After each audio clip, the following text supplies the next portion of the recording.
Sən bu planetdə fəzada uçan bu sirli daşın içində doğularsan.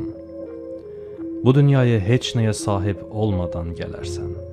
Çılpaq və adsız halda. Hər hansı bir məqsədə və ya düşüncəyə sahib olmadan. Lakin bütün bunlar sürətlə dəyişər. Həyatın ilk günündən səni himayə edən, səninlə danışan, səni öyrədən insanlar tərəfindən sənə kimlik verilər. Onlar adını, kim və nə olduğunu sənə deyər. Sənə nəyin doğru və nəyin səhv olduğunu öyrədərlər. Bir zamanlar boş olan səhifə bir anda dolmağa başlayar. Bunu bilmədən öncə ildən ilə xüsusi bir düşünmə və davranış tərzi ilə şərtləndirdiyin bir sinif otağında oturarsan. Əgər onların həqiqətlərinə tabe olsan və qanunlarına sadiq qalmağa davam etsən, ağıllı, bacarıqlı və nümunəvi şagird olaraq təriflənərsən. Həyatının ilk 20 ilində, bəzən daha çox müddətdə davamlı olaraq öyrənərsən. Özün üçün həqiqət anlayışını formalaşdırarsan. Təhsil sistemi heç şübhəsiz ki, bir şəxsin kimliyini formalaşdırılmasında böyük rola sahibdir.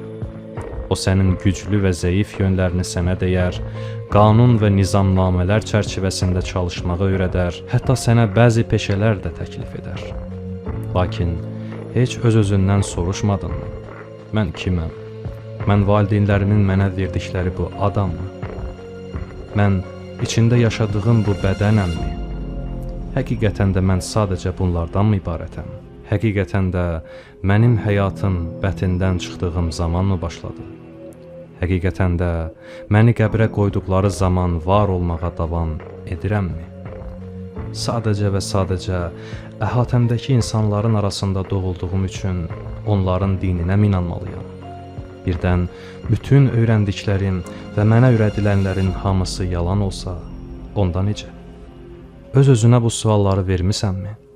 Elə isə bu sənədli film sənin üçündür. Çünki biz sənin bu həqiqəti bilməyini istəyirik ki, sən sadəcə doğulmamısan. Əksinə, bu sənin qayıdışındır.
Birinci bölüm.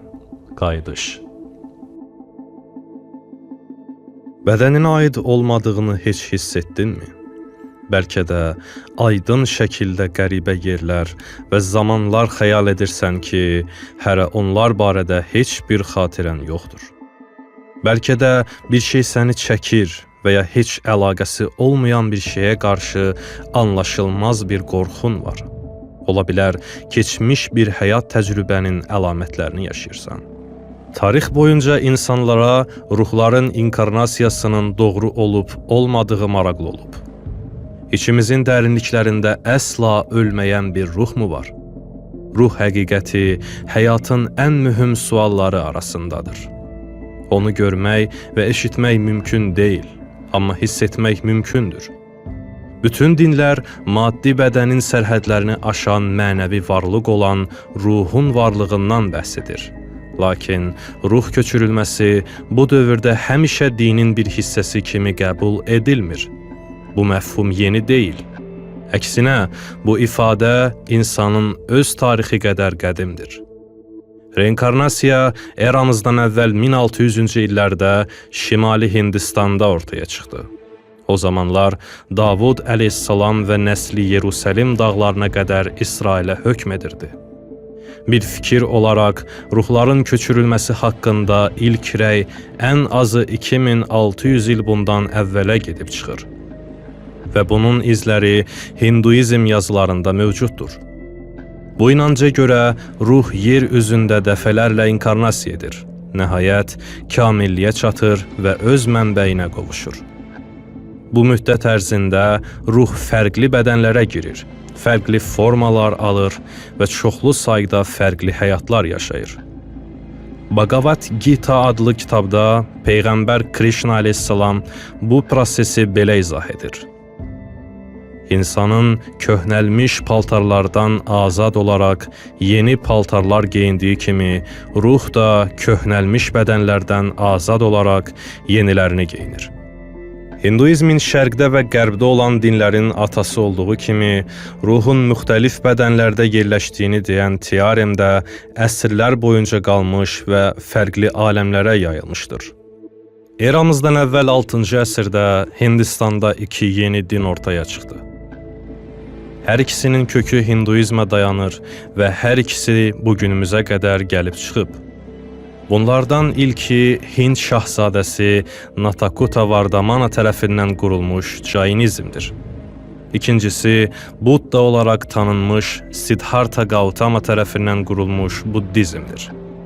İncildə keçən Peyğəmbər Haqqay, Zəkəriya və Malaki ilə az-çox çağdaş olan Vardamana və Gautamanın ən böyük narahatlığı yenidən doğuşun sonsuz döngüsü olan Samsaranı, azadlığın sonu olan Mokşadan ayıran çayı necə keçmək idi?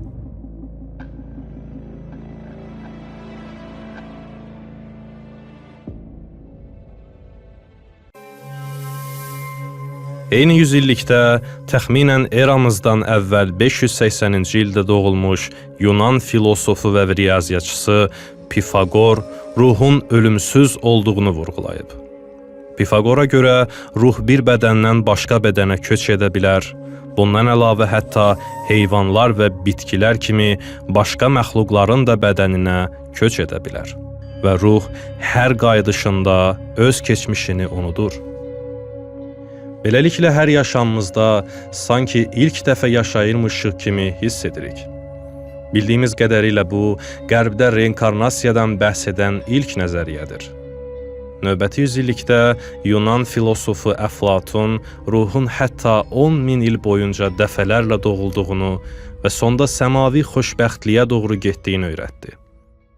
Əflatun çox gözəl vurğulayıb ki, biz öyrənmirik. Və öyrənmə dediyimiz şey əslində xatırlama müddətidir. Doğum dövrəsindəki inanc olan həyat, ölüm və yenidən doğum fəlsəfədə həmişə olub və əsrlər boyunca inanc olaraq formalaşıb. Lakin bugünün dünyasında ruhun səyahəti tez-tez ixtilaf mövzusu olur və xüsusən də sabitlənmiş dinlərdə. Xristiyan kilsəsi öyrədir ki, İncil reinkarnasiyanı tamamilə rədd edir.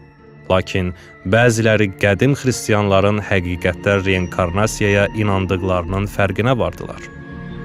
Bu fikir 6-cı əsrdə etibarsız olaraq qəbul edildi.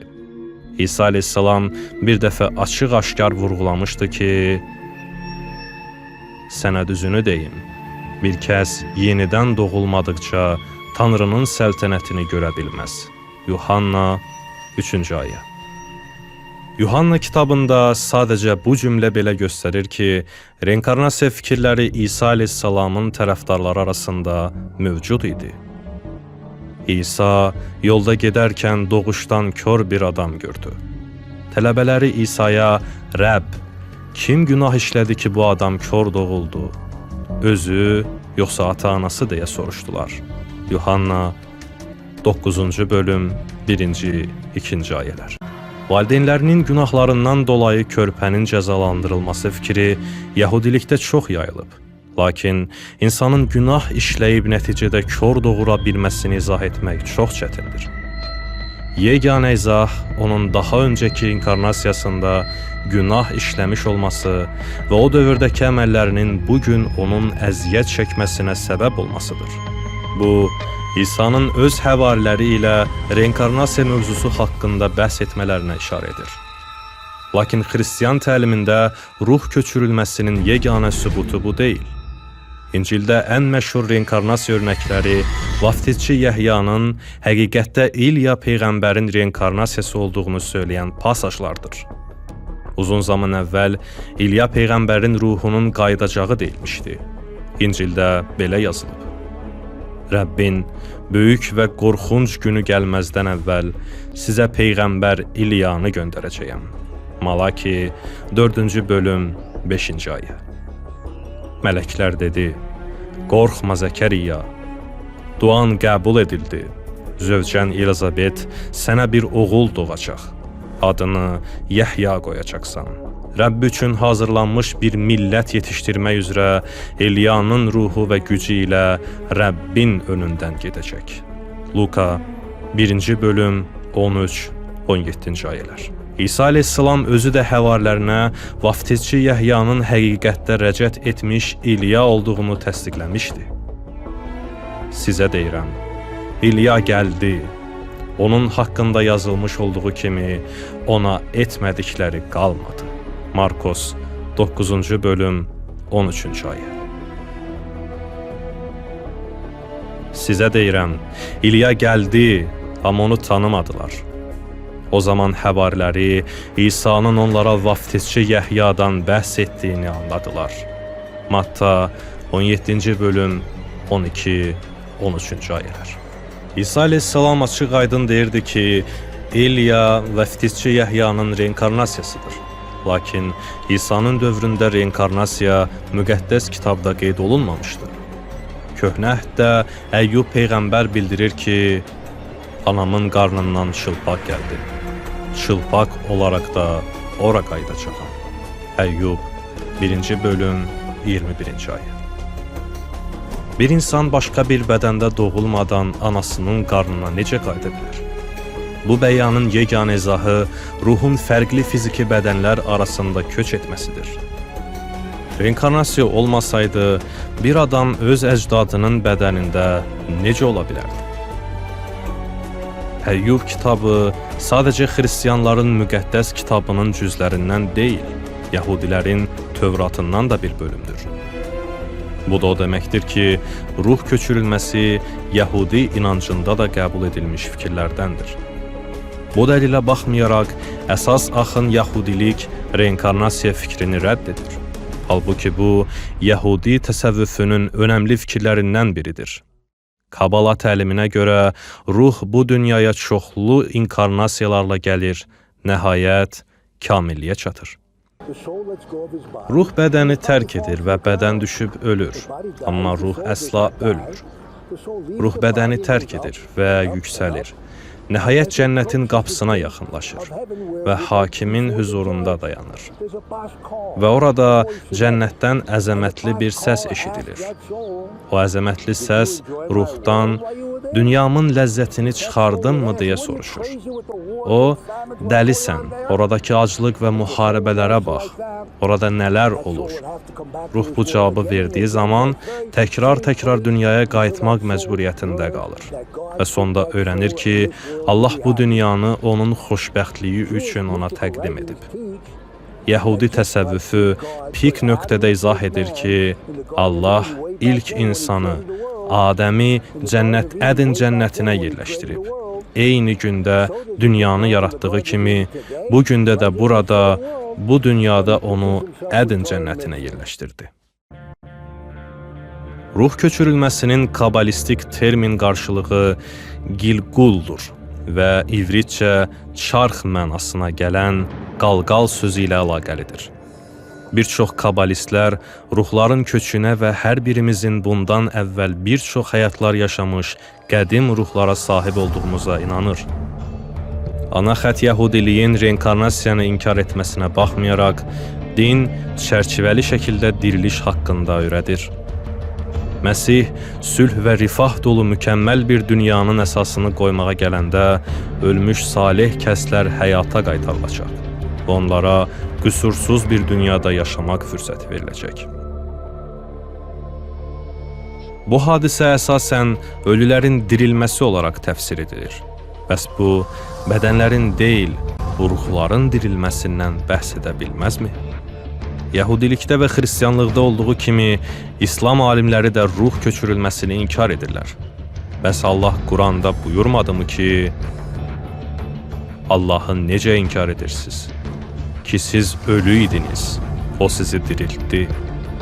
Sonra o sizi öldürəcək və yenə dirildəcək. Daha sonra isə siz ona qaytarılacaqsınız. Quran 2. surə 28. ayə. Allah xəbərdar etmədimi ki, kafirlər dedilər, bu çox qəribə bir şeydir. Məgər biz ölüb torpağa qarışdıqdan sonra yenidənmi diriləcəyik? Bu, əlçatmaz bir qayıdışdır.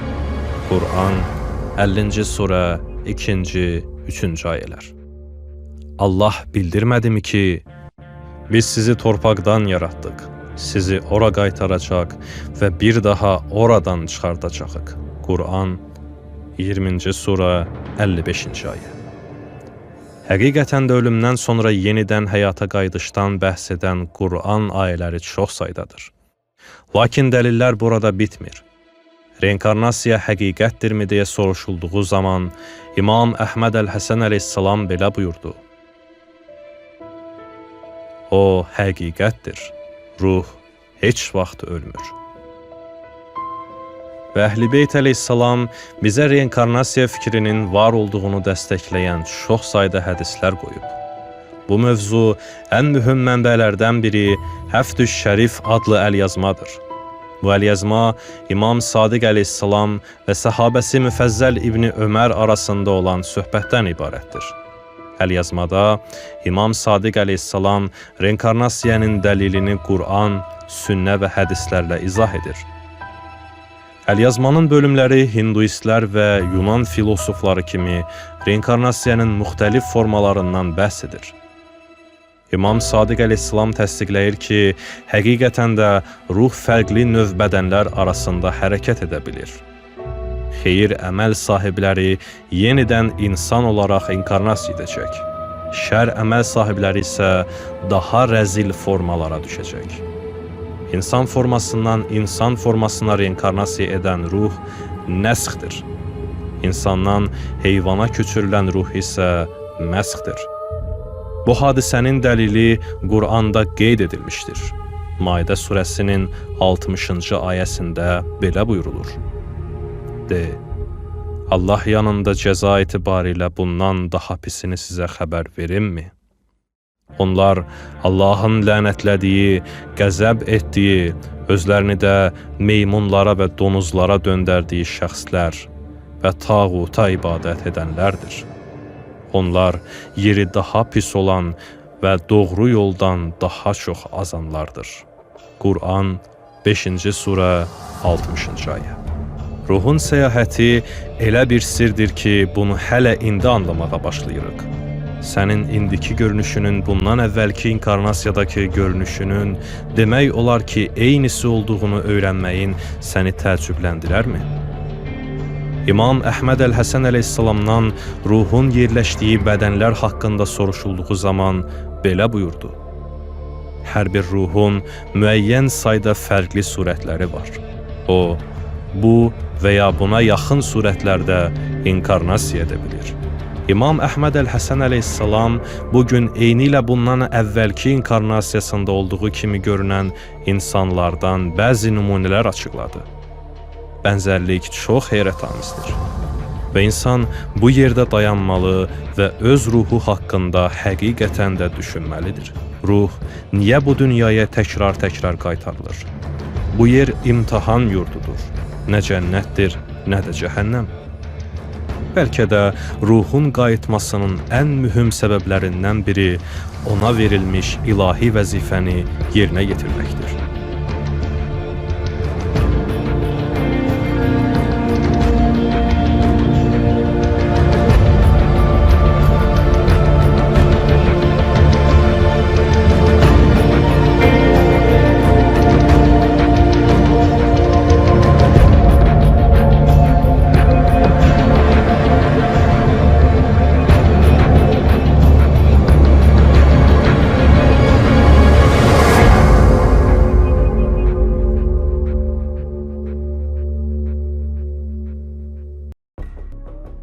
Biz qəribə bir zamanda yaşayırıq. Uzun zaman bundan əvvəl xəbəri verilmiş bu dövr rəcət dövrüdür.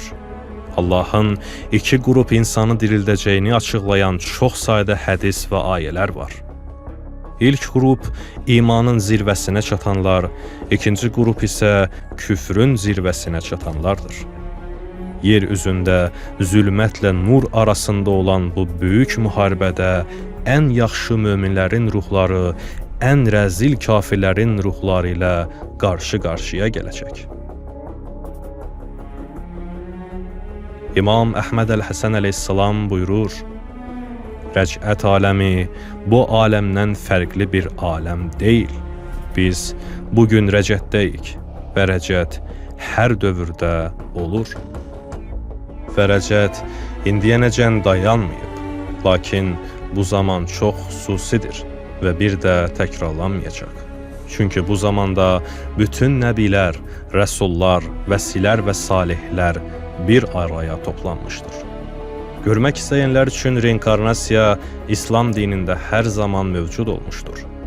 O, həmişə rəcət adı altında göz önündə gizlədilmişdir.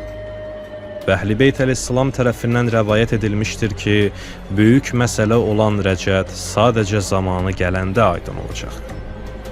Zürarə dedi ki, mən İmam Sadiq əleyhissalamdan rəcət və bu kimi böyük məsələlər barəsində soruşdum. İmam əleyhissalam buyurdu, sənin məndən soruşduğun bu şeylərin zamanı hələ gəlməyib. Və Allah buyurub, xeyr. Onlar elmini qavraya bilmədikləri və hələ yozumu onlara gəlməmiş bir şeyi yalan hesab etdilər. Quran 10-cu surə 39-cu ayə. Muxtəsəri Bəsairüd Dərəcat, səhifə 24. Elçilərin əksəriyyəti axır zamanda Allahın dinini dəstəkləmək üçün qayıtsınlar deyə əhd ediblər və bir çox kəhanətlərdə Qaim əleyhissalam ilə geri dönəcək olan bu pak kəslərin adları xəbər verilmişdir. Rəvayətlərə görə rəcət zamanı dünyaya ilk qayıdan şəxs Muhammed Peyğəmbər Salavatullahın nəvəsi İmam Hüseyn əleyhissalam olacaq. Və İmam əleyhissalam Kərbəlada öldürülmüş 72 əshabı ilə birlikdə qayıdacaq. İmam Sadiq əleyhissalam buyurur, Qaim Küfənin arxasından 27 nəfərlə birlikdə çıxacaq. Onlardan 15-i Musanın qövmündən olub, haqqa hidayət olmuş və ədalətlə davrananlar, 7-si Əshab-ı Kəhfdən, Yuşa ibn Nun, Salman, Əbu Dücanə Əl-Ənsari, Miqdad və Malik Əşdərdir. Onlar onun yanında ənsar və hakim olacaqlar. Şeyx Müfid Əl-İrşad kitabı. Və İmam Əhməd Əl-Həsən əleyhissalam buyurur ki, Allahın nəbiləri və rəsulları sizdən şikayətçi olacaq. İşya, Danyal, İsa, vaftizçi Yəhya sizdən şikayətçi olacaq. Çünki onlar illər əvvəl mənim məsələmi yer üzü əhlinə açıqladılar. Və zikr olunduğum Tövrat, İncil, Quran sizdən şikayətçi olacaq. Və siz mənə xəyanət edirsiniz. Mən sizin yaşamağınızı istəyirəm və sizin xilasınızı istəyirəm. Elə isə öz nəfsinizə qarşı mənə yardım edin. Hovzə xütbəsindən bir hissə. Necə xəbər verilmişdisə, elə də oldu. Bu pak ruhlar həqiqətən də geri döndülər. Pak olanlar zülmətə qarşı durmaq və yaradıcılarına zəfər vermək üçün buradadırlar. Onlar insanlığın qurtarıcısının ordusudur. Onlar qayıdanlardır.